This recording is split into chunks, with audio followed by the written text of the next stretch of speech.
Kita akan buka amplop pertanyaan yang masih disegel.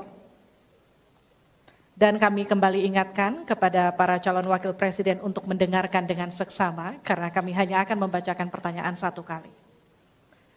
Pertanyaan untuk calon wakil presiden nomor urut 1, Bapak Muhaimin Iskandar. Dengan subtema perkotaan. 56% penduduk Indonesia tinggal di perkotaan dan mencapai lebih dari 70% di tahun 2045. Permasalahan akan semakin kompleks, seperti transportasi publik, sampah, dan kawasan kumuh. Pertanyaannya, bagaimana strategi paslon menyiapkan instrumen fiskal khusus untuk mengatasi masalah tersebut? Waktu Bapak untuk menjawab 2 menit. Kita mulai ketika Bapak mulai berbicara. Silakan. Terima kasih. Perkotaan ini menjadi kebutuhan untuk terus menjadi bagian dari pembangunan nasional kita. Di antara kebutuhan pokok dari perkotaan ini adalah infrastruktur yang memadai. Dan dalam kerangka agar tidak terjadi penumpukan penduduk di dalam satu perkotaan, maka pembangunan perkotaan harus dibikin merata di berbagai tempat. Kami memiliki satu tekad bahwa di dalam pemerintahan yang akan datang minimal harus dibangun 40 kota baru yang selevel dengan Jakarta. Dengan kemampuan menampung jumlah penduduk, memberikan sarana dan prasarana yang memadai, sekaligus kemampuan untuk terjaganya lingkungan yang memungkinkan untuk sehat. Termasuk kehidupan yang memberikan kenyamanan bagi seluruh penduduknya, di mana perumahan tidak terlampau jauh dari pusat-pusat pekerjaan, di mana akses pendidikan bisa sampai pada yang dibutuhkan. Sementara fiskal yang dibutuhkan, kita harus pandai-pandai mengambil prioritas. Sekali lagi, kita bukan setuju atau tidak setuju IKN. Yang paling penting adalah prioritas kepemerataan dan keadilan agar terbangun kota-kota sehingga sarana air bersihnya terwujud. Balikpapan kasihan, Banjarmasin kasihan, Pontianak kasihan. Karena apa? Kota-kota ini dalam waktu singkat bisa kita sulap menjadi lebih baik. Karena apa? Fiskal yang kita sediakan dirata adilkan di masing-masing perkotaan. Terakhir, bahwa perkotaan membutuhkan pendanaan, kita harus libatkan investasi swasta yang kita beri kepercayaan lebih baik lagi. Terima kasih. Saya berikan kesempatan kepada Pak Gibran, Cawapres nomor 2 untuk menanggapi. Waktu Anda 1 menit, silahkan. Gus Muhaimin ini agak aneh ya. Pengen bangun kota selevel Jakarta tapi nggak setuju sama IKN. Tapi ya monggo lah ya, nggak apa-apa. Yang jelas untuk permasalahan perkotaan kita harus menggarap transportasi umumnya. Kita pastikan transportasi umum ini aman, nyaman, terutama bagi kaum disabilitas, lansia, dan anak-anak. Lalu kita pastikan transportasi umum ini ada digitalisasinya. Sekarang kan sudah ada teman bus. Nah ini harus kita replikasi di beberapa kota juga. Lalu untuk mungkin di level-level kota kecil kita pakai skema buy and service sehingga masyarakat bisa mencoba menggunakan transportasi umum secara gratis. Lalu untuk masalah kumuh, nah ini perlu kolaborasi BSPS dari Kementerian PUPR, RTLH dari Pemda dan juga CSR dari swasta. Terima kasih. Harap tenang. Terima kasih. Waktu Anda masih tersisa? Habis? Cukup. Ya. Selanjutnya calon wakil presiden nomor urut 3, Bapak Mahfud MD untuk menanggapi. Waktu untuk menanggapi 1 menit Bapak. Kita akan mulai ketika Bapak mulai berbicara. Silakan. Ya, Cak Imin, saya agak kaget juga mau membangun 40 kota selevel Jakarta. Ya, apa itu bisa dilaksanakan 5 tahun Bapak menjadi presiden dan wakil presiden? Berapa kota dalam 5 tahun? Ini IKN aja sudah puluhan tahun baru dilaksanakan. Itu pun yang investasi baru dalam bentuk janji. Belum ada yang melaksanakan. Nah gitu kan. Lalu saudara 40. Luar biasa menurut saya. 40 kota selevel Jakarta yang sudah metropolitan seperti itu. Lalu juga pembiayaannya menurut Pak Muhaimin. Kalau nanti kita membentuk 40 kota itu, pembiayaannya itu APBN, APBD, atau perlukah lembaga khusus seperti tadi ditanyakan oleh panelis melalui moderator. Ini perlu dijawab dulu agar semuanya tidak spekulatif. Selesai. Baik. Mohon maaf waktu Anda habis. Kami akan kembalikan ke Pak Muhaimin. Mohon tenang, belum selesai. Pak Muhaimin, waktu Anda untuk menanggapi atas tanggapan dari Pak Gibran dan Pak Mahfud. Waktu Anda silakan. Ya, yang saya sampaikan seperti Jakarta itu memiliki standar upaya sampai menuju Jakarta. Di mana tentu kota-kota yang potensial cukup disentuh dengan beberapa anggaran yang menumbuh kembangkan. Misalnya Pontianak. 1 tahun cuma 1 triliun. Bagaimana kalau 1 tahun kita bisa investasikan pengembangan kota hingga 3 triliun, 5 triliun. APBN kita cukup. Apalagi kalau seperti yang sampaikan Pak Gibran tadi, melibatkan berbagai cara pembiayaan yang melibatkan baik itu swasta maupun CSR. Jadi apa yang saya sampaikan selevel Jakarta itu target utama. Tetapi yang lebih penting dari itu adalah infrastruktur yang dibutuhkan dipersiapkan dari potensi yang sudah ada. Sehingga dalam waktu singkat kota-kota 40 kota itu benar-benar sudah menggunakan potensi yang sudah dimiliki yang ada. Habis. Harap tenang, nanti kita akan berikan waktu untuk aplaus. Selanjutnya kita akan beralih ke pertanyaan untuk calon wakil presiden nomor urut 2, Bapak Gibran Rakabuming Raka. Tenang. Untuk itu kita akan persilakan panelis Bapak Suharnomo untuk mengambil undian subtema kelima dalam Fishbowl. Silakan diperlihatkan ke calon wakil presiden dan ke moderator Bapak.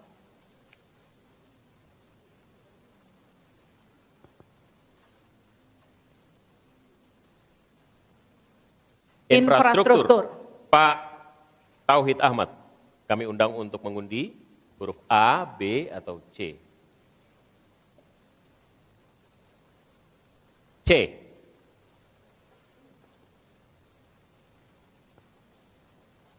Infrastruktur huruf C. Masih tersegel Bapak.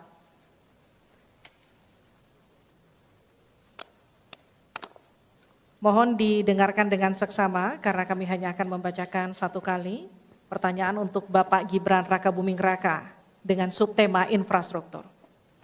Dalam 5 tahun biaya infrastruktur pada proyek strategis nasional sebesar 2.385 triliun rupiah dari APBN. Sementara untuk infrastruktur sosial seperti sanitasi dan air bersih masih memprihatinkan. Pertanyaannya, bagaimana strategi paslon untuk memastikan penyediaan infrastruktur sosial tanpa membebani keuangan daerah? Waktu Anda untuk menjawab 2 menit, kita akan mulai ketika Anda berbicara. Silakan. Baik, terima kasih. Jika kita bicara masalah sanitasi dan air bersih, ini nanti nyambung ke masalah stunting. Untuk masalah sanitasi, ini perlu kolaborasi banyak pihak. Misalnya apa yang sudah saya lakukan di Solo. Kita membangun IPAL komunal di perumahan padat penduduk. Ini penting sekali. Lalu untuk kebutuhan air bersih, kita juga bekerja sama dengan kabupaten sekitar, misalnya dengan Wonogiri, Klaten, untuk mendapatkan air bersih. Kita juga sekarang sudah ada proyek strategis nasional, membangun beberapa bendungan dan embung. Ini nanti juga penting untuk meneruskan program pengairan nasional yang nanti berguna untuk pengadaan air bersih dan juga untuk mengairi sawah. Ke depan, masalah sanitasi dan air bersih ini penting sekali. Karena kami dari paslon nomor 2 ingin menyiapkan generasi-generasi emas yang sehat dan pintar. Kalau kita mengintervensi masalah stunting, kita juga harus mengintervensi tempat tinggalnya juga. Kita tidak bisa hanya memberikan gizi tambahan untuk ibu hamil dan lain-lain, tapi kita tidak menyentuh rumah tinggalnya. Jadi ini harus dikerjakan secara paralel. Stunting kita kerjakan, pemenuhan gizi kita kerjakan, sanitasi drainase, air bersih, kawasan kumuh, ini harus kita selesaikan juga secara paralel. Terima kasih. Masih ada waktu? Cukup Pak? Cukup. Baik, saya berikan waktu untuk Pak Mahfud untuk menanggapi jawaban dari Pak Gibran. Mas Gibran yang terhormat, tadi itu pertanyaan yang dibaca oleh moderator, bagaimana strategi paslon untuk memastikan penyediaan infrastruktur sosial tanpa membebani keuangan daerah.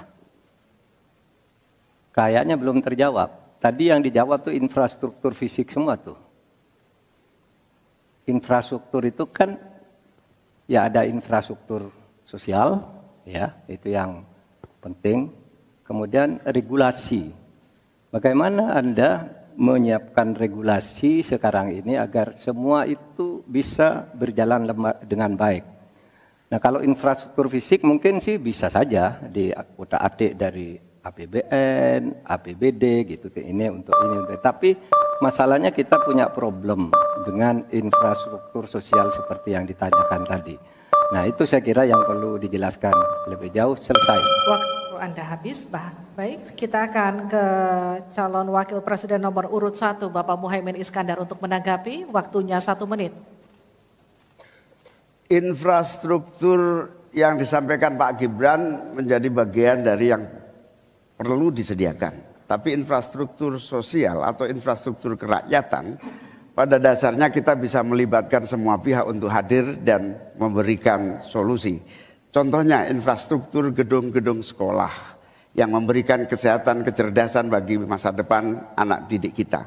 Apa yang bisa kita lakukan? Misalnya kita bebaskan pajak buat seluruh penyelenggara pendidikan supaya fiskalnya terpenuhi, supaya pendidikan bisa terjangkau, sehingga semua bentuk pendidikan, semua bentuk yang berkaitan dengan pencerdasan kehidupan masyarakat kotanya, maka dibebaskan pajaknya. Ini seperti yang sudah dilakukan di Jakarta, yang ini bisa kita tarik ke tingkat nasional. Infrastruktur sosial tercipta dengan pemerintah memberi fasilitas yang memadai.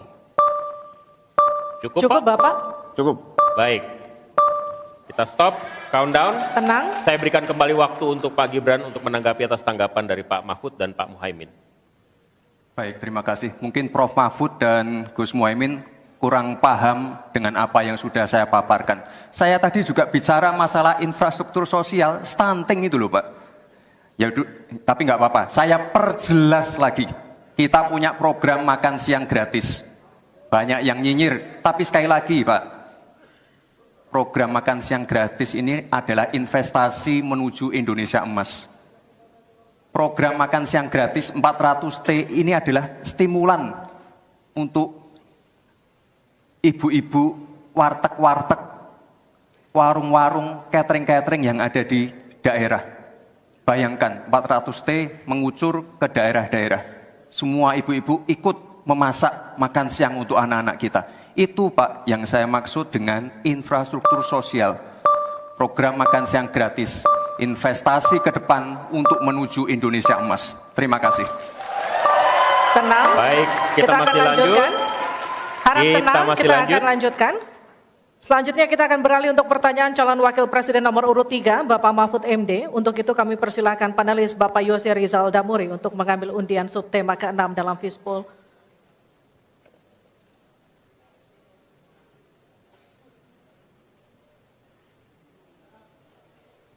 Silakan diperlihatkan ke calon wakil presiden dan ke moderator.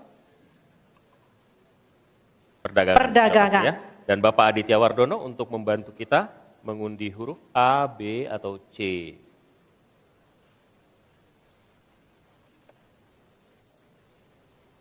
Perdagangan C. Terima kasih.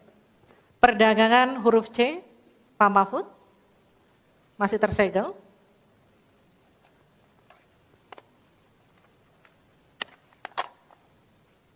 Mohon didengarkan dengan seksama karena kami hanya akan membacakan 1 kali.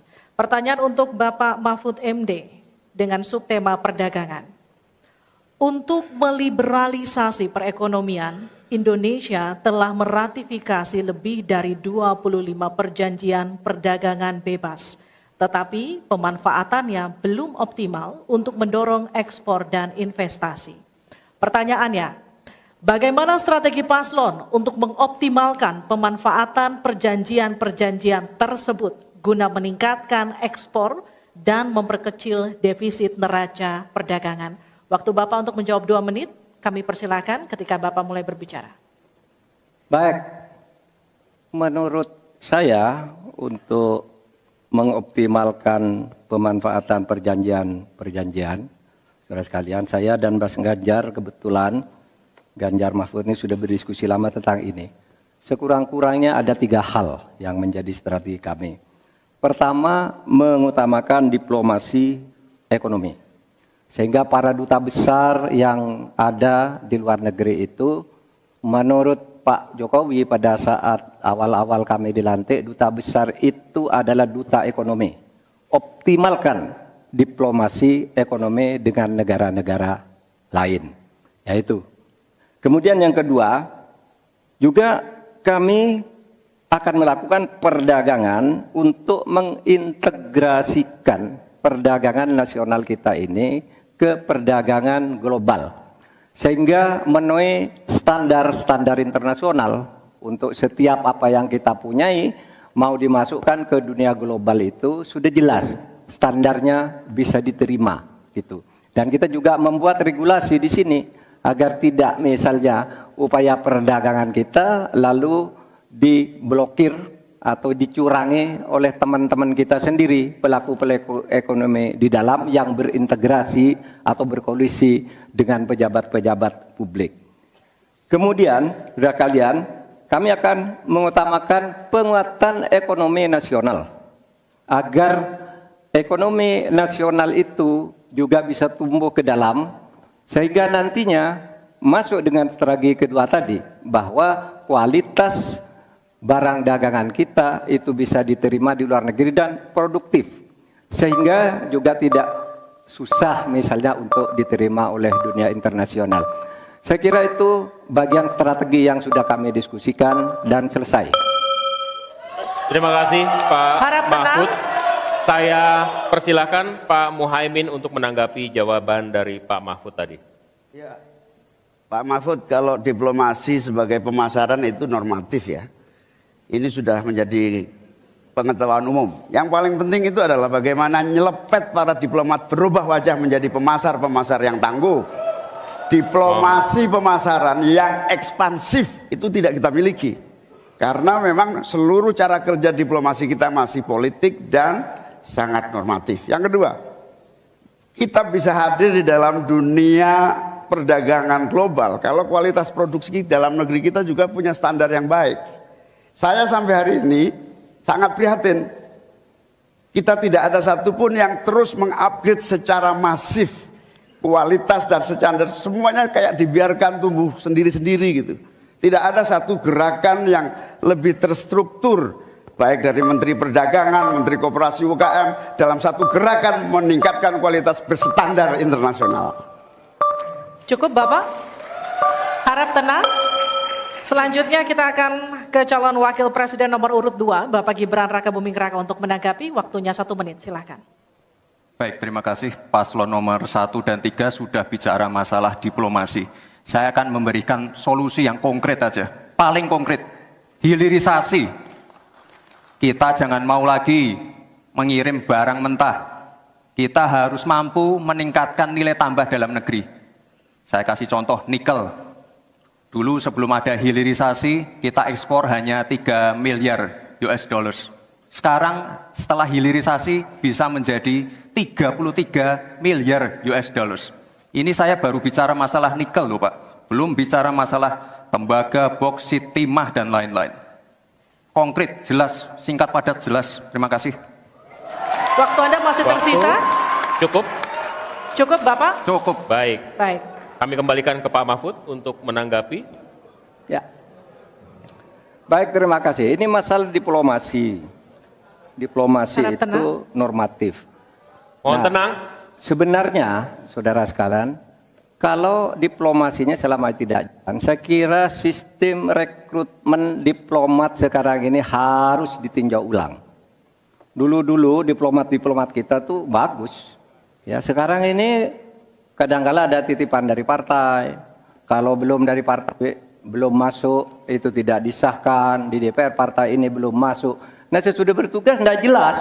Dia tidak ngerti, tidak punya pengertian dasar-dasar diplomasi. Sehingga kalau saya diberi kewenangan, nanti diplomasi ini diatur kembalilah rekrutmennya itu. Betul-betul orang yang memenuhi syarat.